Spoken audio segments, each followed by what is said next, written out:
کا یہ کیا جا چکا ہے 55 سال پہلے، 49، بلکہ اب جا کر مارچ کے اندر یہ 56 سال ہو گئے، لیکن سب چور دروازوں نے اسے غیر مؤثر کیا ہوا ہے۔ یہ منافقت کے پرندے کے اندر جب تک کہ اصلاح نہیں ہوگی اور آئینی توبہ نہیں ہوگی کچھ کام نہیں ہوگا جی۔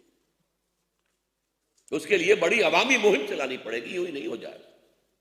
ایک اور سوال ہے، کیا خلافت قائم کرنے کے لیے تمام اسلامی ممالک کی حکومتیں ختم کرنا ہوں گی یا متحدہ ریاست کا وجود کس طرح قائم ہوگا؟ اس کی شکل انشاءاللہ یہ ہوگی کہ فرض کیجئے کہ جو میرا ایک خواب ہے، آب روان کبیر تیرے کنارے کوئی دیکھ رہا ہے کسی اور زمانے کے خواب، میرا خواب یہ ہے کہ پاکستان اور افغانستان ایک ہوں گے اور یہاں سے خلافت کا آغاز ہوگا، پھر یہیں سے فوجیں جائیں گی جو حضرت مہدی کی حکومت جو ہے عرب کے اندر قائم کرے، اس کے بعد یہاں سے خلافت پھیلے گی دوسرے ملکوں کے اندر، اور پہلے تو صرف فوج کشی کے ذریعے سے پھیلتی تھی، اب ٹیلی ویژن کے ذریعے سے پھیلے گی کہ اسلامی دعوت اور اسلامی نظام کی برکات کا مشاہدہ لوگ کریں گے اپنے ملکوں میں بیٹھ کر، تو پھر یہ گلوبل ہو جائے گی۔ جیسے روس میں انقلاب آیا اور ساؤتھ امریکہ میں پہنچ گیا، حالانکہ روس نے فتح تو نہیں کیا تھا، کیوبا میں آج تک قائم ہے، انڈیا میں بن گئی تھی کمیونسٹ پارٹی اور اس کی حکومت بھی رہی، کیرالہ میں رہی ہے اور بنگال میں رہی ہے، تو اس طریقے سے پھر وہ پھیلے گا، لیکن کسی ایک جگہ پہلے قائم ہوگا، جیسے حضور کے دست مبارک سے جزیرہ نما عرب میں ہو گیا اور پھر وہ پھیلا حضرت ابوبکر، حضرت عمر، حضرت عثمان کے عہد خلافت کے اندر۔ یہ ڈاکٹر محمد جہانگیر غوری صاحب ہیں، انہوں نے سوال کیا، آپ نے 3 میں سے 2 نامراد اور ناپسندیدہ اشخاص یعنی بھٹو اور ضیاء الحق کا ذکر فرمایا، تیسری شخصیت پر بھی روشنی۔ تیسرا سب سے بڑھ گیا اس میں، اور وہ نواز شریف، اسے جس طرح کا مینڈیٹ ملا تھا، یہ تو 1946 میں بھی مسلم لیگ کو اتنا مینڈیٹ نہیں ملا تھا جو اس کو مل گیا، اور جب پھر میں نے خط لکھا ان کے والد کو اور پھر وہ چاروں شرفاء میرے پاس آئے اور وعدہ کیا کہ ہاں ہم یہ کام کریں گے، میں نے کہا دستور میں یہ ترمیم کرو اور سود کے معاملے کو جو تم نے ڈالا ہوا ہے کولڈ سٹوریج کے اندر اس کی اپیل جو ہے دائر کرواؤ۔ چاروں، میاں محمد شریف مرحوم اور میاں نواز شریف اور میاں شہباز شریف اور میاں عباس شریف، ہاں وہ چونکہ زیادہ پبلک میں تو آتے ہی نہیں ہے اس لیے، پھر دوبارہ بھی آئے ایک دفعہ، کیونکہ اس کے بعد پھر ہارٹ اٹیک ہو گیا تھا، میاں شریف گئے تھے لندن علاج کرا کے آئے، تو پھر میں نے اشتہار شائع کیا تھا کہ آپ سمجھیے کہ اللہ نے پھر آپ کو مہلت دی ہے، کچھ کروائیے جلدی سے، پھر آئے چاروں کے چاروں، ہم کریں گے، کچھ نہیں، سب جھوٹ۔ 3 آدمی یہ ہیں، بھٹو وہ سیکولر انداز کے اندر، لیکن کم سے کم چین جیسا ملک تو بنا جاتا نا، اپنے پاؤں پر تو کھڑے ہوتے، دنیا کے اندر کوئی حیثیت تو ہوتی، اور پھر یہ کہ ضیاء الحق اور نواز شریف دونوں کو عمر بن عبدالعزیز بننے کا موقع دیا ہے اللہ۔ جی ایک اور سوال ہے، how can we justify the absence of women candidacy? Would not it be a regulation of gender equality given by Islam? How can we? Would not it be a negation of gender equality given by Islam? نہیں، پہلے کیا سوال؟ How can we justify the absence of women candidacy?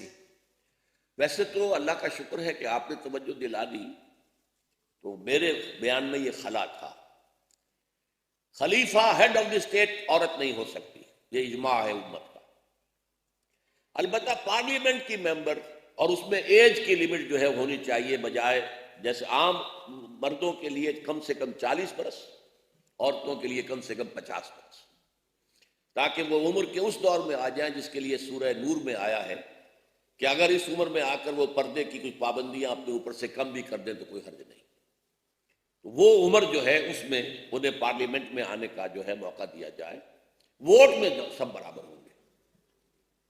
انہی کا ایک اور سوال ہے، even though non-Muslims being a protected minority is a bitter pill, how would we satisfy doubt arising against Islam's fairness in some people's mind?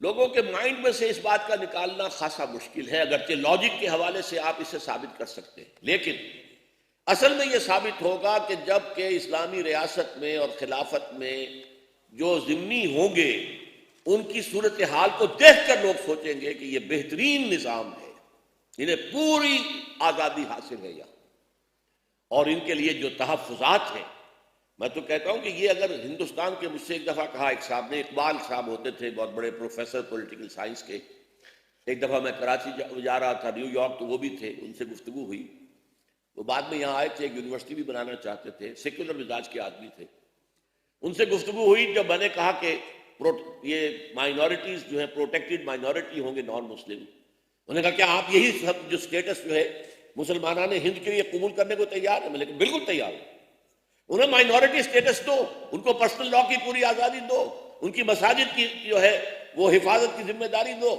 یہ کر لو تو well and good. باقی وہ کتنا کچھ افیکٹو ہو سکتے ہیں وہاں کی پولیٹیکل لائف میں، کچھ بھی نہیں، صرف لالی پاپ ہے وہ ایک جو ان کے ہاتھ میں ووٹ دے دیا، اس کی کوئی حیثیت ہے ہی نہیں۔ کہنے لگے واقعی آپ سے تو بات کرنے کی ضرورت ہے۔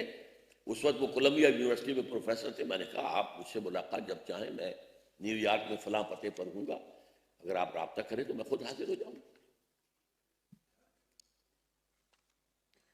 خلافت تو سارے مسلمانوں کی وحدت ہوتی ہے، آج کے دور میں مسلمان مختلف ممالک میں منقسم ہیں، اس صورت میں صدارتی نظام کے تحت بیلنس کس طرح قائم ہوگا؟ اصل میں اس کی تفصیلی شکل کیا بنے گی وہ تو وہ مرحلہ جب آئے گا، اسی وقت جو لوگ ارباب حل وقت ہوں گے وہ بیٹھ کر سوچیں گے، لیکن یہ کہہ دینا آسان ہے کہ خلافت تو تمام مسلمانوں کی شے ہے، تھی کب وہ مسلمانوں کی شے؟ یا بنو عباس کی تھی، یا بنو امیہ کی تھی، یا ترکوں کی تھی؟ سارے مسلمانوں کی کہاں تھی؟ کہاں یہ مغل امپائر جو ہے اس کے تحت تھی؟ صفوی تو ایک دن کے لیے بھی انہوں نے ترک خلافت کو نہیں مانا، ہمیشہ انہیں ستائے رکھا ہے، مسلسل جنگ کرتے رہے ایرانی جو ہے خلافت کے خلاف، تو یہ تو کبھی بھی نہیں رہا، کہنے کو تھا کہ خلیفۃ المسلمین ہے۔ تو اب یہ ہے کہ آپ خلافت ایک ملک میں قائم کریں گے، اس کی برکات لوگ دیکھیں گے، نوع انسانی جو ہے تلاش میں ہے جسٹ سوشل آرڈر کے، کہ ایک منصفانہ نظام اجتماعی دنیا کا جو ہے ہمیں ملے، تو اگر آپ اس کا نمونہ دکھا دیں گے تو لوگ دوڑیں گے، قبول کریں گے، پھر پوری دنیا کے اندر بھی وہ نظام خلافت قائم ہو جائے۔ ابتدا میں ہو سکتا ہے، خدا کرے ہمیں بھی توفیق مل جائے، اور ساتھ ہی خدا کرے کہ بنگلہ دیش کے مسلمانوں کو، میں جب بنگلہ دیش گیا تھا میں نے کہا تھا آپ کے لیے اپنے ملک میں خلافت قائم کرنا مغربی پاکستان کی نسبت سے 10 گنا آسان ہے، 10 گنا۔ نمبر 1، آپ کے ہاں صوبے نہیں، صوبائیت نہیں، لسانی عصبیتیں نہیں، ایک یونٹری حکومت ہے، پھر وہاں پر شیعہ سنی مسئلہ نہیں ہے، شیعہ نہ ہونے کے برابر، یہ تمام چیزیں ایسی ہیں، اور پھر وہاں پر خلافت آندولن ایک چلا بھی تھا، حافظ جی حضور کے نام سے ایک تحریک چلی تھی بہت بڑے، تو یہ لیکن یہ کہ نہیں چل سکے، وہ سامنے ان کے طریقہ کار صحیح نہیں تھا، لیکن ہو سکتا ہے اگر ہو جائے تو کانفیڈریشن دونوں کے اندر ہو جائے گی، یونٹری گورنمنٹ ہو، فیڈرل ہو، کانفیڈرل ہو، سب جائز ہے۔ ایسنس یہ ہے کہ اللہ کا، اس کے رسول کا حکم سب سے بالا، اس کے نیچے، اس کے دائرے کے اندر مسلمانوں کے باہمی مشاورت سے فیصلے۔ دس از دی ایسنس آف خلافہ۔ اس کو ڈسپیوٹ نہ کریں اور اس کو گڑبڑ نہ کریں فارم کے ساتھ۔ فارم کا میں نے آپ کو بتا دیا، ایک فارم تھی جبکہ نبوت جاری تھی، ایک فارم تھی کہ جو خلافت راشدہ کی تھی، اور ایک فارم اب آئے گی کہ جو خلافت علی منہاج النبوہ کی خوشخبری دی ہے محمد رسول اللہ صلی اللہ علیہ وسلم۔ ایک یہ سوال عبداللہ کی طرف سے، ایک طرف تو آپ یہ فرماتے ہیں کہ پاکستان کا خاتمہ ہونے والا ہے اور عنقریب پاکستان ٹکڑے ٹکڑے ہو جائے گا، تو پھر خلافت کہاں قائم ہوئی؟ کیونکہ عوامی سطح پر بغیر ایک علمی اور اصلاحی تحریک کے توبہ کا تصور پریکٹیکل نہیں ہے اور وقت طلب بھی ہے۔ عذرائے کرم روشنی ڈالیے۔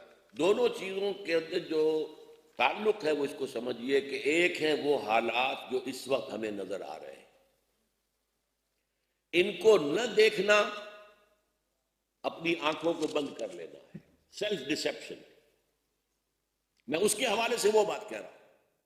لیکن یہ 2-2.5 سال ہیں، کیا پتا اس کے اندر کوئی انقلاب آ جائے، ہمیں اپنے احساس فرض کے تحت اس میں لگ جانا چاہیے، ہم وقت لگ جائیں، چھوڑ دیں پریکٹسوں کو اور چھوڑ دیں باقی دھندوں کو، کاروبار کو، اور جو محل بنائے ہیں چھوڑیں انہیں، آئے میدان کے اندر کام کریں، کیا پتا حضرت یونس کی قوم کے اوپر عذاب کے آثار شروع ہو چکے تھے اور پھر بھی اللہ نے توبہ قبول کر لی. میں بھی پاکستان کا معاملہ ہو جائے، نہیں بھی ہوتا تو مجھے تو یہ کام کرنا ہے آخری سانس تک. اسی کی میں دعوت آپ کو دے رہا ہوں. And nobody knows what is round the corner. ہمیں کیا پتا. اب ایک راستہ جا رہا ہے، ہم تو سامنے دیکھ رہے ہیں نا کارنرز کی طرف سے کیا چیز آ رہی ہے، اللہ کی طرف سے اللہ کی مشیت کس شکل میں آ جاتی ہے we don't know. لیکن ہمیں اس کے لیے اپنے آپ کو لگانا ہے. نظام خلافت میں شرعی قوانین کی تدوین بھی کیا اکثریتی رائے کی بنیاد پر ہوگی؟ بالکل، اس لیے کہ جو اجتہاد ہوگا اس میں نوٹ کر لیجئے. اچھا ہے یہ بات آپ نے پوچھ لی. دیکھیے کسی فقہ کو لازم نہیں کیا جائے. قرآن، سنت اور اجماع دور خلافت، اس کے بعد فقہ حنفی، فقہ شافعی، فقہ مالکی، فقہ حنبلی، فقہ جعفری، فقہ زیدی، فقہ ظاہری اور جو بھی ہیں اور بھی فقہ ہیں، یہ سب ہمارے جو ہے یہ ایک یوں سمجھیے ایک ہمارا علمی ہیریٹاج ہے، ہمارا وراثت ہے علمی. اس کو ہم دیکھیں گے پریسیڈنٹس کی حیثیت سے اور ان میں سے ہم چوز کریں گے، رہنمائی حاصل کریں گے. کوئی بات فقہ حنفی کی زیادہ قریب لگے گی مصلحت کے، وہ لے لیں گے. کوئی بات اگر فقہ شافعی کی لگے گی مصلحت کے نزدیک، وہ لے لیں گے. فقہ کوئی شے نہیں ہے، اصل شے کتاب و سنت اور اجماع امت. اب ظاہر بات ہے کہ اس وقت قانون اور نئی قانون سازی ہوگی اس میں، اور مدون، میں نے کہا تھا قانون مدون ہوگا، تو یہ شکل جو ہے یہ ضروری ہے. ARY ٹی وی میں ایک مذاکرہ میں جس میں آپ ڈاکٹر جاوید اقبال، ڈاکٹر مہدی حسن اور ڈاکٹر مبارک شامل تھے، ڈاکٹر جاوید اقبال نے سوورنٹی بلانگس ٹو گاڈ پر آپ کو کراس کیا. اگر پس منظر یاد ہو تو ذرا وضاحت فرما دیجیے. ڈاکٹر جاوید اقبال چونکہ سیکولر ذہن کے آدمی ہے، اگرچہ وہ اللہ کا شکر ہے کہ ایک مذاکرات میں انہوں نے یہ بھی مانا ہے کہ پاکستان اگر اسلام کا نعرہ نہ لگتا تو نہیں بن سکتا تھا، وہ مانتے ہیں اس بات کو. لیکن یہ ہے کہ وہ سمجھتے ہیں کہ سوورنٹی جو خدا کی ہے اس کے ساتھ ساتھ سوورنٹی عوام کی بھی ہے. اب وہ کیا ہے، ایک میں دو، دو میں ایک، جیسے عیسائیوں کا عقیدہ ہے ایک میں تین، تین میں ایک، تو اس کو کبھی وہ واضح نہیں کر سکے. البتہ انہوں نے ایک تحریر لکھی ہے علامہ اقبال کے حوالے سے سیکولرزم کے موضوع پر، اور مجھ سے کہا کہ آپ اس کو ضرور پڑھیں اور آپ اس پر تنقید کریں اور لکھیں. تو وہ میں نے کہا اچھا مجھے بھیج دیجئے، وہ میں نے منگوا لی ہے تحریر، میں اس کا مطالعہ کروں گا. میں اس وقت کوئی آف ہینڈ بات نہیں کہنا چاہتا. اور اس طرح کے مذاکروں میں اکثر یہ ہوتا ہے کہ آپ ایک بات کر رہے ہیں، بیچ میں کوئی کاٹ کے کوئی دوسرا آ کے اپنی بات شروع کر دیتا ہے، اس لیے اس میں پوری طریقے سے بات کی وضاحت نہیں ہوتی. یہ ایک سوال اور ہے، خلافت اور امامت میں کیا فرق ہے؟ قرآن پاک میں حضرت ابراہیم نے امامت کے لیے اللہ سے مانگا کہ کیا یہ ہمارے خاندان میں بھی جائے گی، نبوت کے لیے نہیں کہا. امامت میں ایسی کیا چیز ہے کہ نبوت کی بجائے امامت کی دعا مانگی؟ نہیں، حضرت ابراہیم نے تو امامت کی دعا بھی نہیں مانگی. آپ کو معلوم نہیں ہے، یہ تو اللہ تعالیٰ نے خوشخبری دی، انی جاعلک للناس اماما، میں تمہیں لوگوں کے لیے امام بنانے والا ہوں. اور اس کا ظہور اس وقت یہ ہو رہا ہے کہ دنیا کی آبادی کا 2/3، بلکہ میرے نزدیک اس سے زائد وہ ہے کہ جو حضرت ابراہیم علیہ السلام کے ساتھ اپنے آپ کو منسوب کرتے ہیں. یہودی، عیسائی، مسلمان سب کے سب حضرت ابراہیم کو مانتے ہیں کہ نہیں. اور میری ایک رائے یہ ہے کہ ہندوستان میں بھی برہما کا تصور جو ہے وہ حضرت ابراہیم کے نام کی بگڑی ہوئی شکل ہے. جیسے عیسائیوں نے حضرت مسیح کو خدا کا بیٹا بنا لیا، انہوں نے برہما کو خدا بنا لیا، لیکن یہ کہ نسبت جو ہے اسی ہستی کی طرف ہے. باقی امامت اور خلافت جو ہے، امامت کہیں گے اس اعتبار سے کہ وہ مسلمانوں کا امام ہے، اسے خلیفہ کہیں گے اس اعتبار سے کہ اللہ کا خلیفہ ہے. بات ایک ہی ہے. یہ تو تصویر کے دو رخ ہیں، مسلمانوں کے امام اور اللہ کے خلیفہ. یہ صورت ہے. یہ ایک اور چھوٹا سوال ہے، حضور صلی اللہ علیہ وسلم کی پیشن گوئی کے مطابق اب جو نظام خلافت قائم ہوگا کیا وہ پوری دنیا پر ہوگا یا کسی ایک ملک پر؟ نہیں، آغاز میں ایک ملک پر یا ایک علاقے پر ہوگا، جو میرے گمان میں پاکستان اور افغانستان کے اتحاد سے وجود میں آئے گا. لیکن پھر یہ گلوبل ہوگا. لیکن یہ میری گفتگو جو ہے پرسوں انشاءاللہ اس موضوع پر تفصیل سے ہوگی.